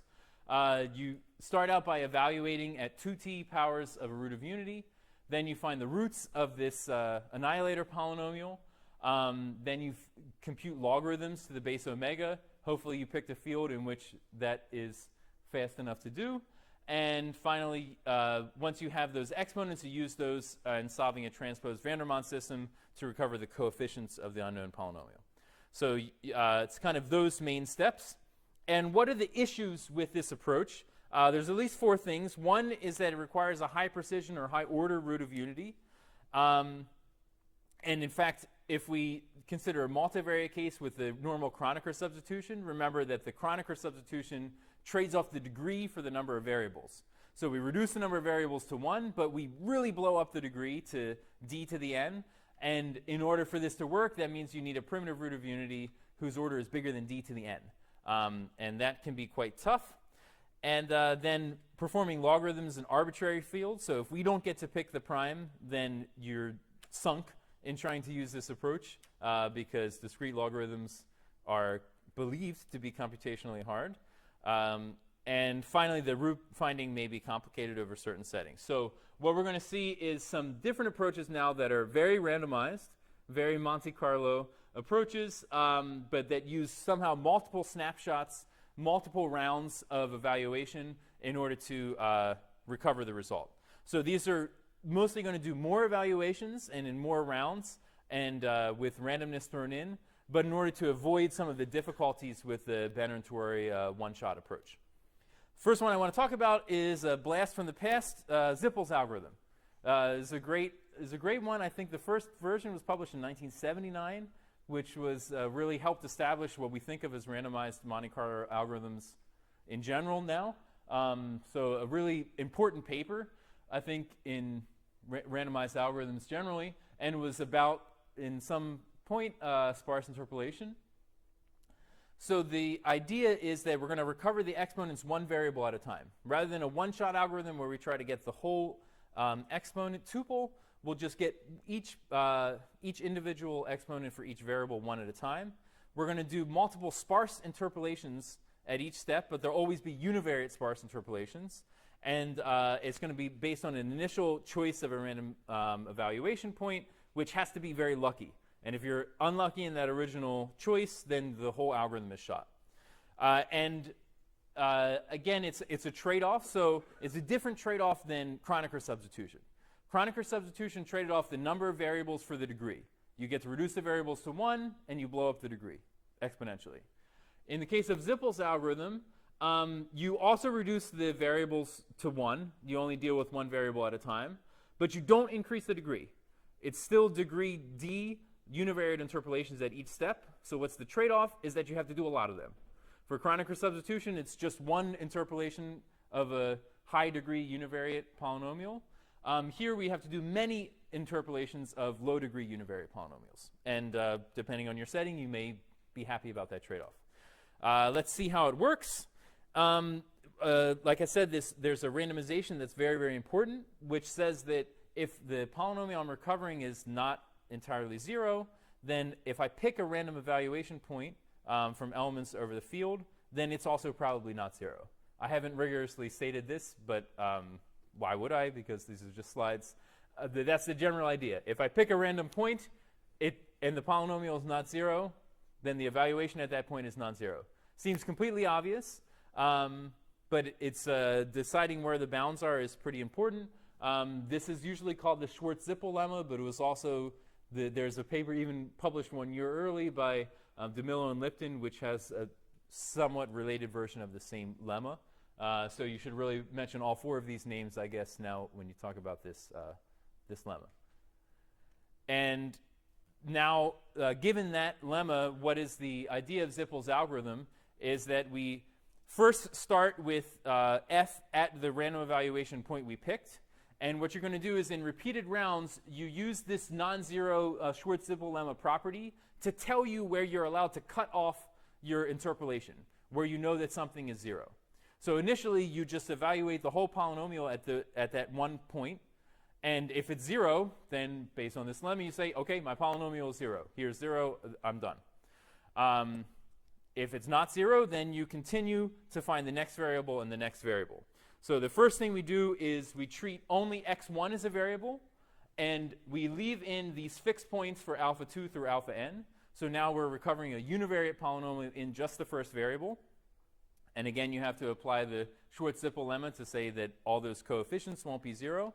But now we can use a univariate interpolation algorithm to do that. In the original paper, he used a dense interpolation algorithm, which makes sense because the degree is kept low. And then you just iterate that in a way that I'll describe in a moment to make one more variable be a variable at each step. So once I know the support according to x1, then I use that to get the support according to x2, and then according to x3, step by step. So, and then the very last thing is once I know the support, the exponents by all the variables, then the last step of finding the coefficients is, as we saw, more or less straightforward by solving a transposed van der Waals system. So here's a small example, trivariate polynomial. We can group the terms according to x, and then according to y, and then according to z. And so what you're going to do is, if 9, 3, 5 is the random tuple that I pick, I first evaluate. I see it's not 0. Great. I don't use this value 4 in any way. I just throw it away and use the fact that it wasn't 0.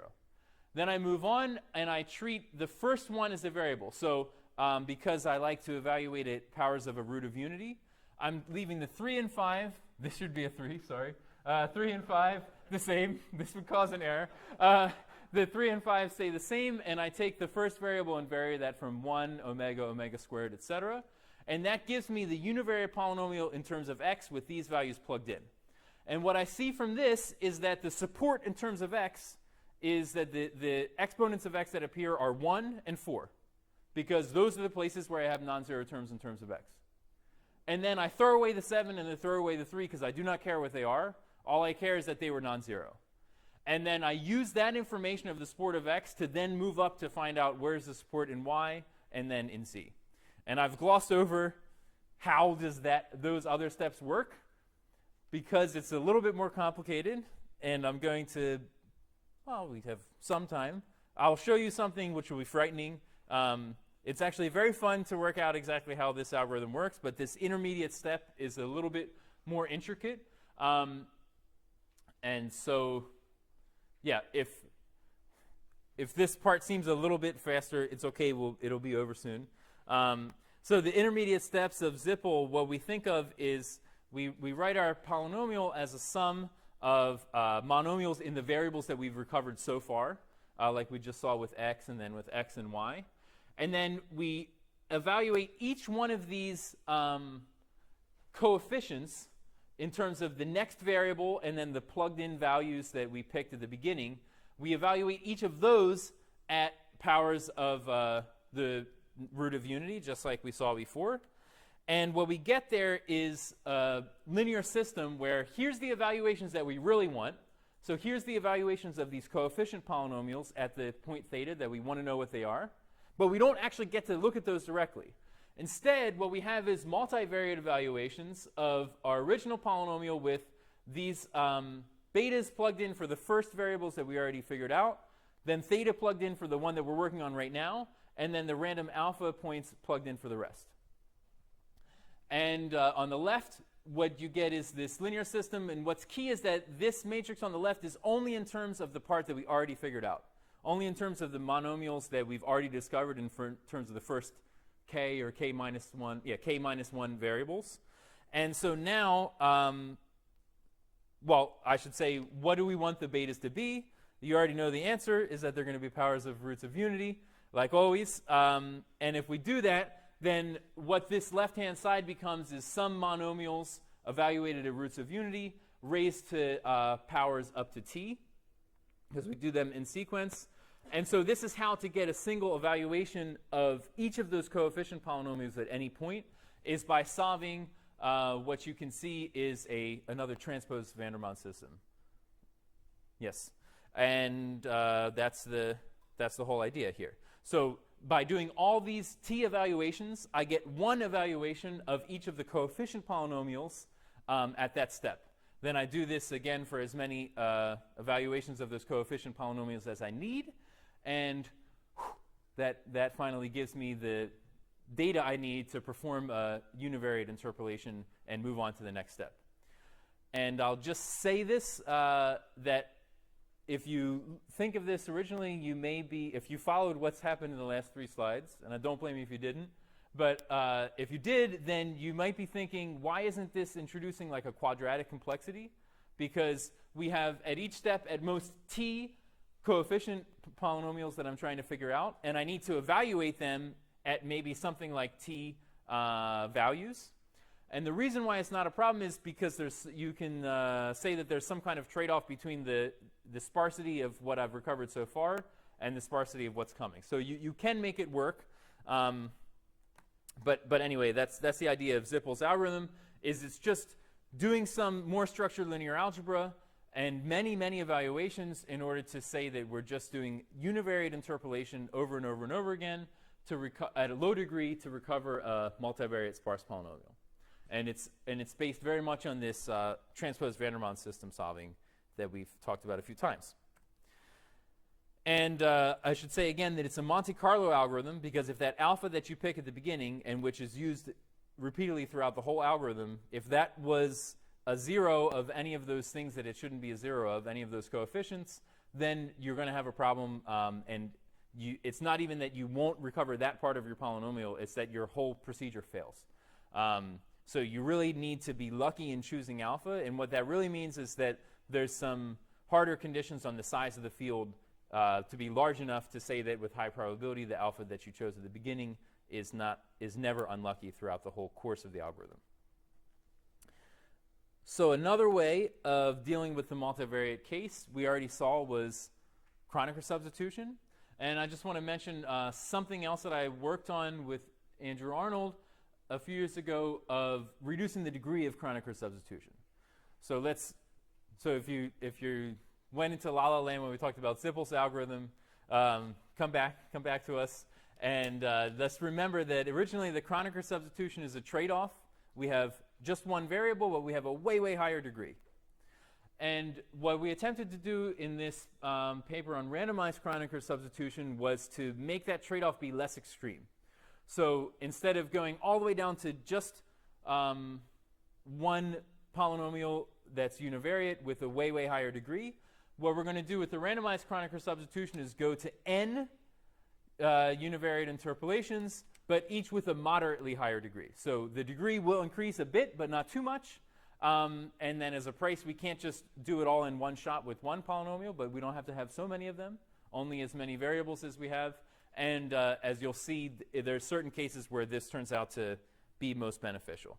And so here's the idea is, instead of in the normal Kronecker substitution, I would leave my original one variable alone and have the other variable raised to the power d, where d is my bound on the degree of the first variable. That's a very high explosion of the degree. What I can do instead is choose some random integers p and q and apply this homomorphism instead. So I raise y to the p and y to the q as a substitution for x1 and x2 in my original polynomial. And of course, I would like p and q to be much smaller than the degree bound d. And that's going to be what we hope to do. So we want to make p and q much smaller than d so that the degree doesn't blow up so much. But we have to make them large enough so that we don't get total garbage back, that we get enough information that allows us to actually recover the polynomial. And so the goal is that in the original one, the degree multivariate case, if you use a sparse univariate algorithm, like the Ben-Oren-Tawari approach that we just saw, the complicated one with like 6 steps and root finding and all of that, then in that case, we save nothing compared to the Kronecker substitution in the bivariate case, but in the 3 or more variables case, or we don't save too much in the bivariate case, but in the 3 or more variables case, we have a nice savings. You do a few more evaluations, but the computation cost you save in terms of n, in terms of the number of variables.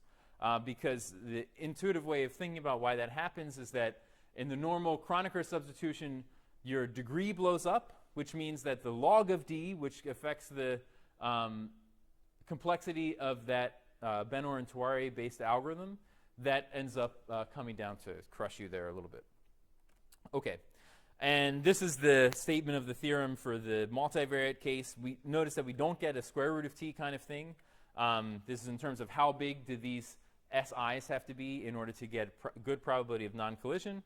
But we can say that we can make our integers be at most t. So they can't be square root of t like they could be in the bivariate case, but still t is smaller than d, and so that's why you still get some benefit here.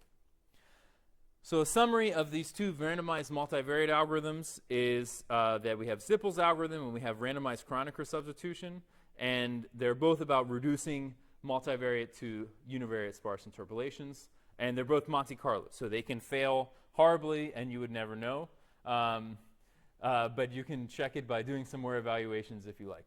But it's definitely a disadvantage of these compared to the one-shot Ben-Oren-Tawari type approach that had completely deterministic complexity. So this, if I may interrupt, I mean, I know it's late, but you make an assumption here, right? You make the assumption that you have a sparsity. Yes, yes, always. If I have a sparsity bound, I can check that. Yeah, you can always check it. It's just that's what I was saying. You can always check it by doing another evaluation of your black box. Yeah, you can do a deterministic check if you want to spend. Which is a polynomial in the sparsity. Yes, polynomial, but not linear. Ah, I see. Yeah. So that, Okay, so there's one more sparse interpolation approach which I want to talk about, which is where we change the evaluation model. So this is what's going to allow us to actually be able to do sparse interpolation for very high degree super sparse polynomials, even when they're over a finite field. And the idea is that, well, when we've been doing evaluations like f of theta so far, that's really the same as saying f of x, the full polynomial, modulo x minus theta. So when we say that we're doing evaluations, we're really taking modular images of the unknown polynomial. And so it's natural, maybe, to think that we can extend that to take modular images, maybe not just modulo polynomials like x minus theta, but maybe more generalized things like any polynomial g, and we can just evaluate f mod g. Now we have to be careful, just like in the case of integers where we could cheat. How can we cheat here? If I'm allowed to do f mod g for any polynomial g, maybe I pick g to be x to the 1 million, higher power than my unknown polynomial. That would be cheating. So we have to say that the cost here is not just 1 for doing an evaluation. It's according to the degree of g. So you could say x to the 1 million, but then you pay 1 million somehow in your cost model, and that's how you avoid that cheating and make this a fair model. And so recall that after we get the exponents, we can get the coefficients pretty easily. In this generalized model, it's even easier. We don't even have to do the transpose van der Waals system, because if we have our g polynomial being x to the p minus 1, so this is the modulus, for some small prime p, then the image of f of x modulo x to the p minus 1 leaves all the coefficients undisturbed. The coefficients don't get changed at all. All that happens is the exponents are reduced modulo p. And so if we're lucky enough that none of these exponents mod p collided, then we can just read off the coefficients directly from that once we know the exponents. So again, as usual, getting the coefficients is easy. Getting the exponents is the hard part. So the first paper that was really looking at this as an interpolation problem, which was based on, in some ways, some older work from the 80s by Grigoriev and Karpinski, is by Gargan Shost in 2009. And their goal was for straight line programs. So if you have some kind of a circuit, you want to recover what the unknown sparse polynomial of that circuit is. And so their idea is you choose many small primes. In fact, the first so many small primes, starting with 2, 3, 4, etc. You compute f of x mod x to the pi minus 1 for all of them. And then once you have enough, you'll be able to recognize when, if there was some collisions between the terms, then that would result in a lower sparsity for some evaluation. So you just throw those away. You use the good images to build this polynomial. It looks very much like the annihilator polynomial from the Ben-Arendt-Tawari thing, but there's an important difference. In that annihilator polynomial, it was z minus omega to the ei.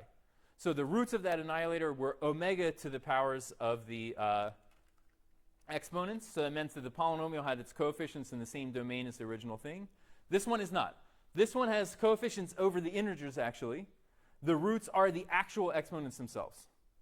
And that is nice because we don't have to do do discrete logs, but it's also creates some trouble in the complexity because now there's going to be growth in the coefficients here because this is an integer polynomial. This is not going to be over field. But anyway, if we do that enough, then we can get the exponents, and like I said, getting the coefficients after that is easy. So this was good. It's actually a deterministic algorithm, and it's the first polynomial time algorithm that works over any field. But it has a much higher runtime and many more evaluations than the other approaches. So then there was some work on how to speed this up, and I'm just going to give you the brief flavor of what the ideas were. One is a technique that we call diversification, which is using the coefficients to match up the exponents. So if you consider these two modular images where the exponents are mod 19 and mod 11, what's the problem is that I get some images of exponents and coefficients, and I need to figure out how to line them up. And the order might change because I'm taking modulo 19 and modulo 11. But the observation was that if you're lucky enough that your coefficients of the polynomial are all distinct, then you can just look at those to figure out which terms match up with the other ones. So in this case, 72 is a unique coefficient. So I know that this 18 and this 6 are really two modular images of the same actual exponent. So 18 is the image of some exponent mod 19, and 6 is the image mod 11. And so now I can use those to do Chinese remaindering. I don't have to build this auxiliary polynomial, which I said was problematic because it's over the integers. And the key here is that there's a randomization by multiplying my evaluations by a random point that will guarantee with high probability that we do have this diversity in the coefficients of the polynomial. So no matter what your original polynomial was, by doing this randomization with high probability, you'll be able to use the coefficients to group the exponents together. So that was the one idea that we had. And another idea was something that we called OK primes. So a good prime in this case is one where you don't have any collisions at all. And it turns out that good primes are kind of big. There's something like on the order of t squared, where t is the number of non-zero terms. And so if you only are allowed to use good primes, then life is good, but your complexity is a bit higher. And so if you use an OK prime, what an OK prime is something that is only on the order of roughly t instead of t squared, where we allow something like half of the terms to collide. So we say half of the terms didn't collide, but half of them might have. And then we still have some techniques that allow us to recover. So like in this case, this term is a collision. And you'll know that it's a collision because you don't see 102 showing up as a coefficient in many other places. This term is not a collision, so we still get good information here. So just because this is not a perfectly good prime that spreads out all of the terms, it's good enough for us to get some information, and then we can use that over and over again, logarithmic number of times, to get information about everything. And then there's also some heuristic bounds that we can use to make the primes even smaller. The problem with these first two is that we have to use some high-powered number theory to say asymptotically it's good, but the actual practical bounds are bad. And experimentally, we can go much smaller than that. So that's just another comment. And we had some experiments a few years ago that showed that this, combined with some other things, made it pretty good in practice. OK, so this is another hybrid trick that is an observation from Andrew Arnold, which the summary is just that in the Prani-based method, the Ben-Orientari approach, the one-shot approach that I'm calling many different names, the complicated one that we first saw, we know that the root finding and the discrete logs are problematic. But the first step of finding the minimal generator is not problematic. It's actually quite fast over any field. And so there's an observation from Andrew, which is that you get the actual sparsity in step one. And in practice, that's even one of the fastest steps. So this is kind of similar to some other work, maybe, on early termination, where we don't have to pay, we have an upper bound on the sparsity, but we don't have to pay the price of that for the whole computation. We only have to pay the price in the very first step. And then after that, we can use the true sparsity, which we've recovered from the first step. So we just do the first step of Prani, we get the minimal generator, and we only look at the degree of the minimal generator. We throw it away entirely, don't try to do root finding on it, go to this other completely different approach. But in practice, what we saw is that that step of doing the finding the minimal generator was super fast anyway, even if you use a gross overestimate of the sparsity. So that was a kind of a trick, doesn't do anything for the asymptotic complexity, but it was kind of cute. And so here's the summary of the 4 different sparse interpolation algorithms that we saw. The one-shot algorithms, Zippel's algorithm, randomized Kronecker substitution, and these homomorphic imaging approaches. And there's a few applications, which I won't talk about here, but you can read about more. And a shameless plug that you'll see one application of sparse interpolation in my ISAC paper on Thursday afternoon, if you stick around. If you're not tired of listening to my voice by now, then why not come and hear it again on Thursday? And yeah, I also mentioned earlier that this was using these different sparse interpolation tricks was how we were able to get a faster output-sensitive sparse multiplication algorithm. Also used heavily, and as far as I know, in practice, like in MapleSoft, to compute multivariate GCDs. So you use sparse interpolation to recover the GCD itself. And OK. Then the last thing that I wanted to talk about is polynomial factorization. And the summary, because I am more or less out of time, but I knew I would be, so I think there's only 2 slides on this whole section. The summary is as follows. There's a few things that are impossible, but there are some things that have been done. The main things that have been done so far in finding factors of sparse polynomials is low-degree factors. And if you think about, remember that I mentioned the sparse divisibility problem before, checking whether a polynomial is a factor. That's easy if the factor has low degree, because you can just compute the polynomial modulo that low degree factor and see if the modulo is 0. And so there's been a lot of work, really interesting, tough work, including up to pretty recent stuff, to find all different kinds of low degree factors over mostly algebraic number fields or rational numbers. So that's great.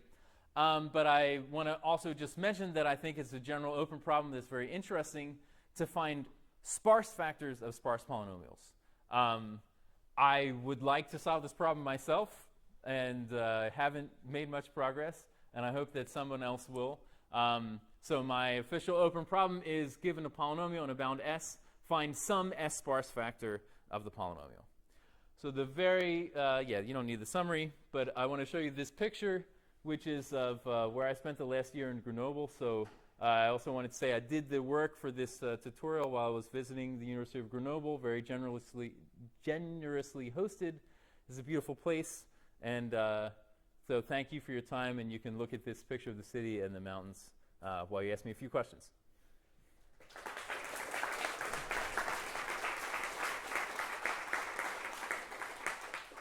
Thank you, Dan.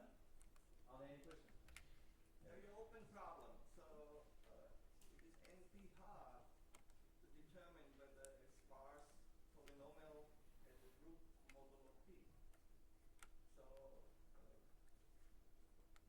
if you ask, is there a factor sparsity too?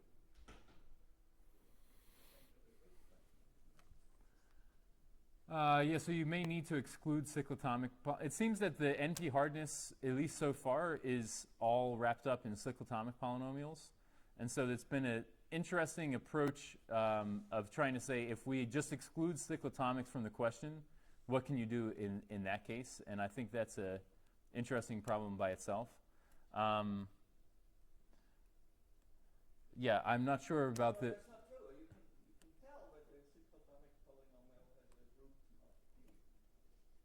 No. It's the question of whether the polynomial you have is divisible by a cyclotomic factor. No, but that's not what I'm saying. I'm saying about your open question. Yes. So over finite fields, that question is NP hard. Oh, yeah. Oh, over finite fields, there's nothing.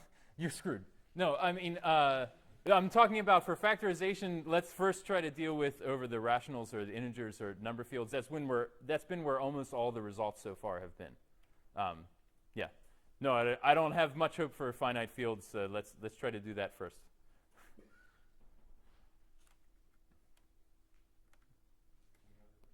So how do you exclude cyclotomic-like things? I mean, this is you can compose them, you can hide them, you can, it's not just cyclotomics. It's any way of, there's a million ways of obfuscating their existence. I mean, there's Yeah, sure. of this in the paper with Correct and Davenport. Yes. They talk about a language that includes certain things. I mean, they don't honestly get anywhere with it, but the statement, sort of the statement. I mean, at the very least, so for example, I mentioned, but zoomed past it, that it's known to be NP complete to decide whether two sparse polynomials have any common factor. And that's because of a reduction from 3-sat with cyclotomic factors. So is it NP hard to decide whether two cyclotomic free polynomials have a common factor? And what is cyclotomic free? Means that all of the roots are strictly away from the unit circle. But then you can just compose it with you can move everything off the inner circle. Yeah. So in other words, there may be some techniques that apply there that don't apply when there's cyclotomic factors. But like the already through the gap lemmas, like in Lenstra's paper for factorization with low degree factors, he handles the two separately. So there's one thing that gets used to find non-cyclotomic factors, and there's a totally separate technique that gets used to find cyclotomic factors. And then between the two of them, you can say I find all low degree factors. So maybe there's a way to split things up like that as well that makes things possible. But yeah, I don't have much insight on it, unfortunately.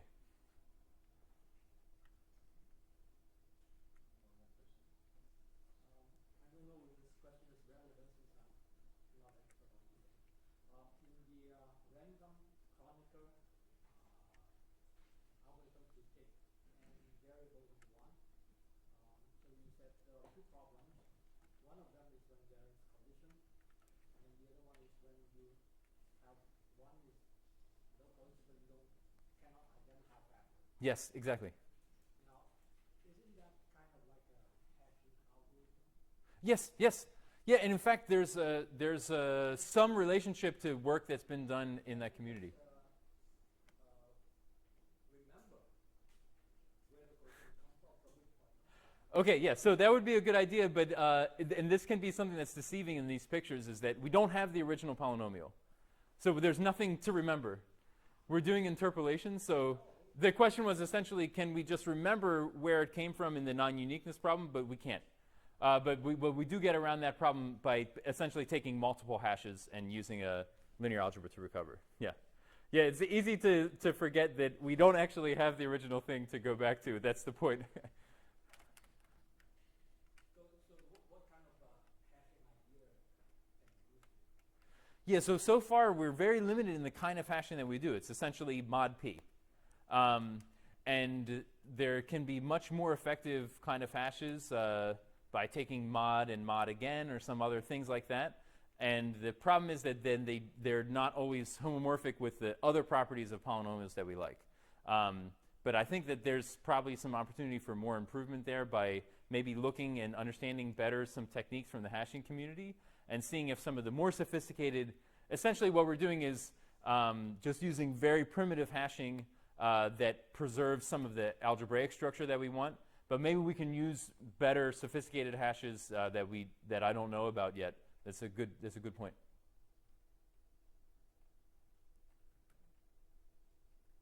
There's no more question. Oh, sorry, Luca. Yeah, there's moving question. Uh, Concerning your output sensitive algorithms, yes. you mentioned that t squared is essentially optimal, but you said there are some cases, we know some cases where the output is more than t squared, and so you can use your algorithm.